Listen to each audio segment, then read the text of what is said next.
Hey everybody, this is a real quick video in case you have a Shure MoveMic Microphone MV-LAV lavalier mic and you need to do a hard reset to the factory default settings on it.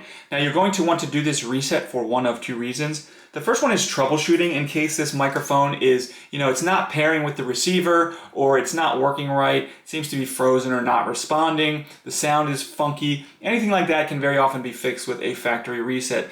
Now the second reason you might want to do this is just if you want to basically clear out all the settings that you have on the receiver and everything like that, and you just want to basically get a fresh start on everything. There's a separate procedure to actually factory reset the receiver. I've made a video on that. And then you can also just do this with the microphone so that you're starting like brand new. So it's really easy to do. All you want to do is on any of these MoveMic microphones, you're going to turn it on.